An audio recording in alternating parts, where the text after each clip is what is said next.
mag-secret file ay ilike mo muna ang video na to at mag-subscribe na sa aming YouTube channel. Don't forget to click the notification bell para hindi ka nahuhuli sa latest episode ng DJ Rocky's Secret Files.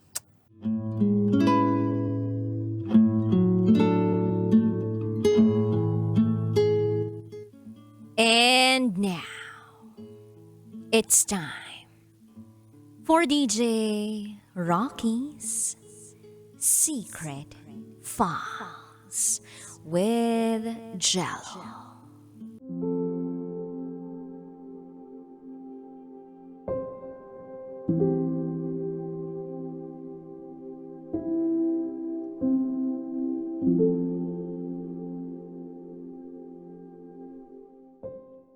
Nag-abroad ang boyfriend ko para magtrabaho. Pero may iba pa siyang inatupag doon.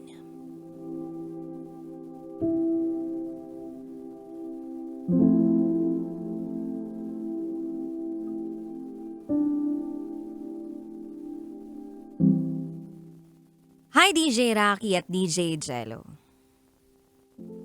Avid listener po ako ng programa ninyo. Since college pa ako. At maski hanggang ngayon. Pero hindi ko inaasahan na isa pala ako sa mga magbabahagi ng storya ko. Sana'y mabasa po ninyo. Dahil gusto ko ring humingi ng advice ninyo. Itago nyo na lang ako sa pangalang Mary. 26 years old. Taga Cebu. At ito, ang aking secret file.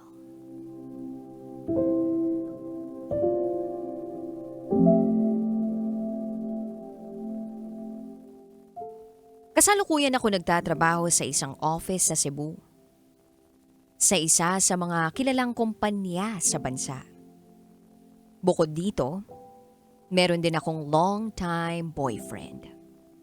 Naitago na lang natin sa pangalang John. Mag-aanim na taon na kaming mag-boyfriend ni John. This coming September. College pa lang kaming dalawa noong naging kami officially.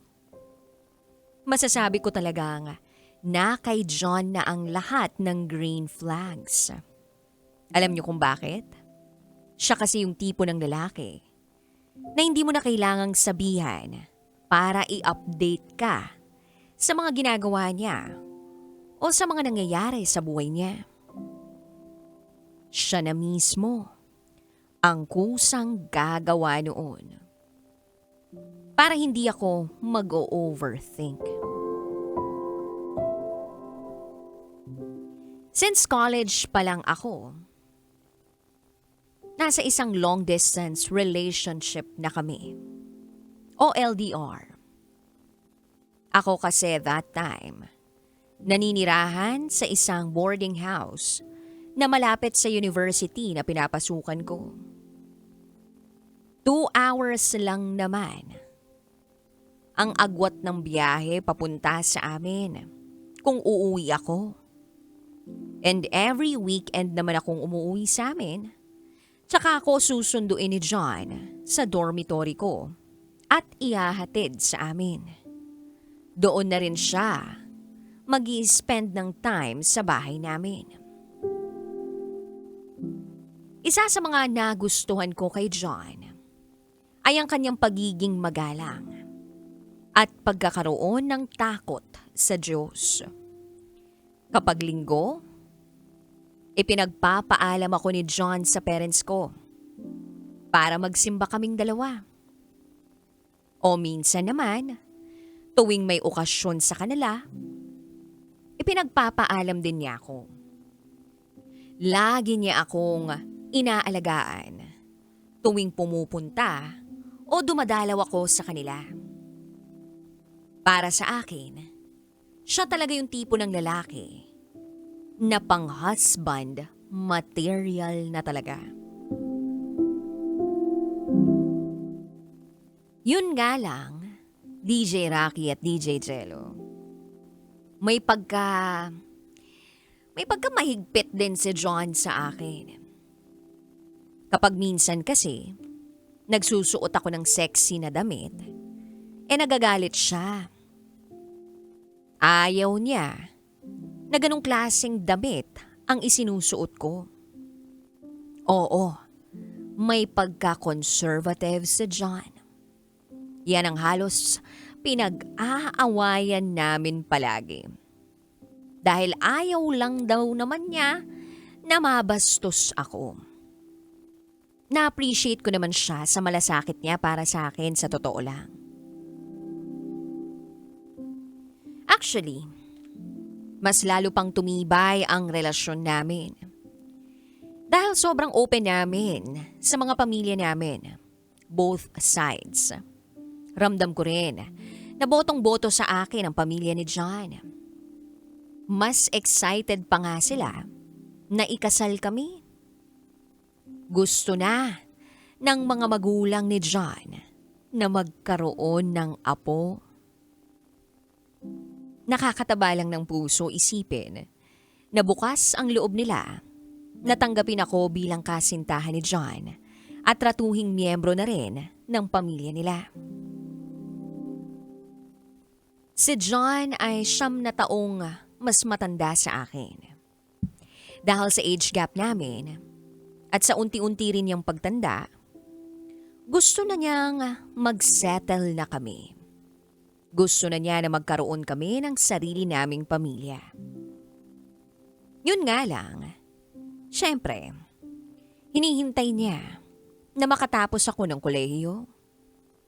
Actually, naiplano na namin na pagkatapos ko sa kolehiyo, magpapakasal na kaagad kami.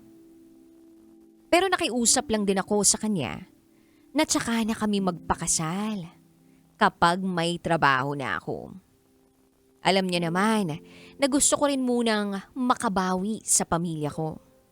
Makatulong sa mga gastusin nila mama at papa. Pumayag naman si John. Naiintindihan naman daw niya ang gusto ko. At ayun na nga, nakapagtrabaho na rin ako. And then sabi ko sa kanya, pagkatapos ng 2 taon, magpapakasal na kami. Ang sagot naman niya sa akin, mag-a-apply lang daw muna siya ng trabaho abroad. Pandagdag sa iniipon niya para sa plano naming pagpapakasal at pagpapatayo ng simpleng negosyo. Unang-una, nag-alinlangan akong pumayag. Pero naisip ko na suportahan din si John sa plano niya. Kaya pumayag na rin ako. Fast forward, nakapasok na si John sa trabahong inaplayan niya sa Jeddah. Hotel management ang natapos niya.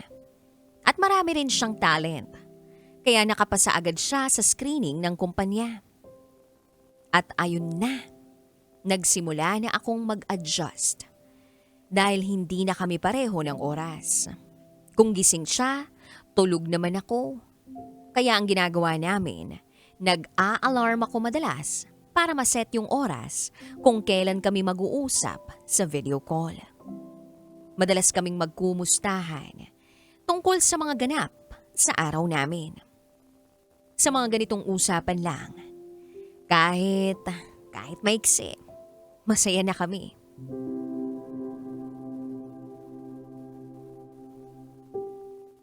Sa 5 taon namin, DJ Rocky at DJ Jello, masasabi ko talagang may peace of mind ako.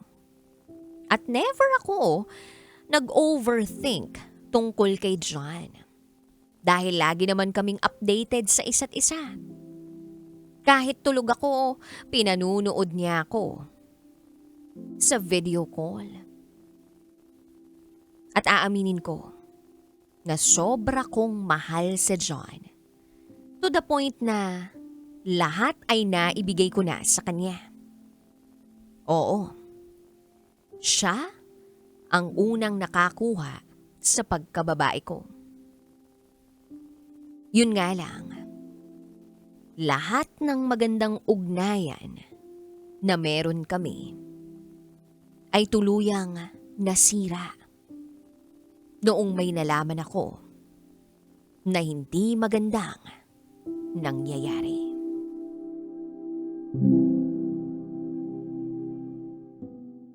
Merong nagpadala sa akin ng mensahe. Isang mensahe mula sa hindi ko kakilala. Ang sabi, may ibang babae raw sa John. At kasamahan pa niya sa trabaho yung babae. Bigla akong kinabahan. Pero hindi ako agad nagpadalos-dalos dahil may tiwala naman ako sa kanya. Baka kako, naninira lang ng relasyon yung nag-send ng mensahe sa akin. Kaya inignore ko muna. Hanggang sa sunod-sunod na ang mga nagchat-chat sa akin. Mga taong hindi ko naman kakilala o kaano-ano. At pare-parehas ang sinasabi nila sa mga chat nila sa akin. Na nagloko raw si John doon at nasa akin na kung maniniwala ako o hindi. DJ Rocky at DJ Jello, hindi pa rin ako naniwala. Dahil tiwalang-tiwala ako kay John. At mukha naman kaming okay. Wala naman akong napapansin na nagbago sa pagitan naming dalawa. Pero unti-unti ring lumakas ang mga hinala ko sa katagalan. Kaya ang ginawa ko, inopen up ko kay John ang mga chat ng ibang tao tungkol sa kanya at sa di umano ay babae niya. Ang sagot lang ni John sa akin, mga inggit lang daw yung mga yun. Kaya sinisiraan siya sa akin. Yun nga lang nagdududa na ako. Nung malaman ko na may ginawa siyang bagong Facebook account. Nagkakausap pa kami ni John sa chat noon. Pero after a week, sinabi niya na ipablock ko raw yung account niya na isa dahil na-hack. Ako naman naniwala. 2 buwan na lang, DJ Rocky at DJ Jello. Matatapos na ang kontrata niya sa Jeddah at makakauwi na siya rito sa Pilipinas. Pero nito lang, July 28, 2025, nalaman ko na totoo pala. Totoo pala ang mga sinasabi sa akin ng mga taong hindi ko kakilala na nagme-message sa akin. Nag-send sila sa akin ng Facebook account noong babaeng tinutukoy nila. Sinearch ko ang pangalan noong babae. Pero hindi ko mabuksan dahil nakalock ang profile niya. Dito na ako nagsimulang kabahan. Hanggang sa nag-duty ako na para akong lutang. Kasi iniisip ko talaga na what if totoo nga talaga na nag-cheat si John sa akin? What if totoo ngang may ibang babae siya abroad? DJ Rocky at DJ Jello ang ginawa ko na lang ay nagdasal. Ipinagdasal ko na lang na sana bigyan niya ako ng sign para makakita ako ng pruweba kung totoo nga ang mga hinala ko. Kinabukasan, in-stalk ko yung isang profile ng babae na hindi nakalock. At doon ko na nakita na suot-suot noong babae yung jersey shirt ni John. Tapos may picture pang may bulaklak at teddy bear. Sa mga oras na iyon, hindi ko maipaliwanag pero sobrang bigat ng pakiramdam ko. Naiyak na lang ako ng naiyak. Hanggang sa sinabi ko kay John na alam ko na ang lahat. Alam ko na ang lahat-lahat. Ayaw niya pang umamin kahit pinadalhan ko na siya ng mga screenshot na nakarating sa akin. Sinend ko mismo sa kanya ang litrato ng babae niya na suot ang jersey shirt niya. Dito na siya tuluyang umamin na nadala lang daw siya. Oo, nadala lang daw siya. At tinago niya sa akin kasi takot daw siya na hiwalayan ko siya. Sa sobrang galit na nararamdaman ko, nanginig ako at nagsabi ako na, bakit? Anong kasalanan ko? Ba't mo to nagawa sa akin? Lahat naman ng gusto mo ginawa ko Ni hindi na nga ako rito makapag-enjoy dahil palagi kitang inaalala tapos gaganituhin mo pa ako? Wala kaming imikan pagkatapos ng nangyari. Hanggang sa tinapos ko na lang ang usapan namin at binlock ko si John sa Facebook as a messenger. Sobra akong nasaktan at ayokong may marinig na kahit anong paliwanag mula sa kanya. Hindi pa ba sapat na ebidensya ng pagtataksil niya yung mga litratong nakita ko?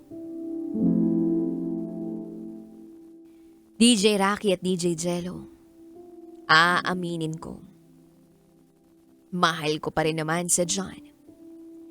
Hindi yun agad-agad mawawala.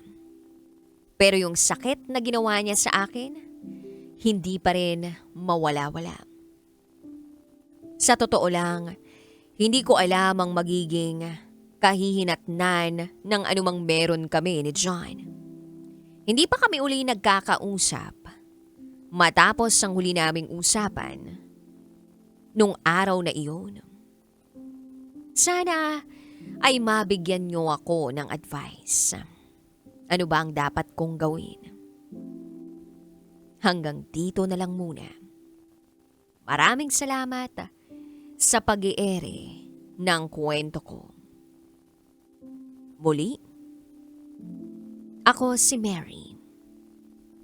At ito, ang aking secret file.